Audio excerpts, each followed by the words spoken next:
الرحیم۔ نہج البلاغہ کے خطبہ نمبر 1 میں مولا کائنات امیر المومنین امام علی علیہ السلام نے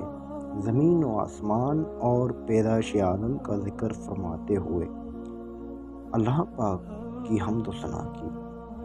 تمام حمد اس اللہ کے لیے ہیں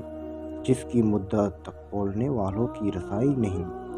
جس کی نعمتوں کو گننے والے گن نہیں سکتے، نہ کوشش کرنے والے اس کا حق ادا کر سکتے ہیں،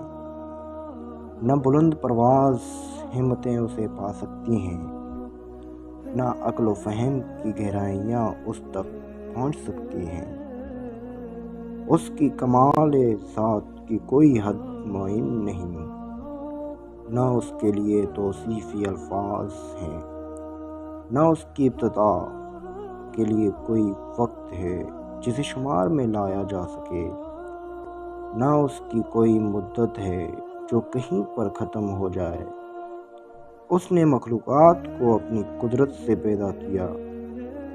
اپنی رحمت سے ہواؤں کو چلایا،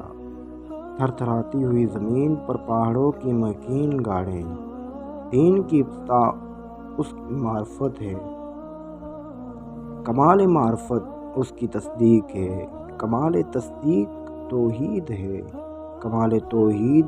تجزیہ و اخلاص ہے، اور کمال تجزیہ و اخلاص یہ ہے کہ اس سے صفتوں کی نفی کی جائے، کیونکہ ہر صفت شاہد ہے کہ وہ اپنے موصوف کی غیر ہے، اور ہر موصوف شاہد ہے کہ وہ صفت کے علاوہ کوئی چیز ہے۔ لہٰذا جس نے ذات الہی کے علاوہ صفات مانی، اس نے ذات کا ایک دوسرا ساتھی مان لیا، اور جس نے اس کی ذات کا کوئی اور ساتھی مانا،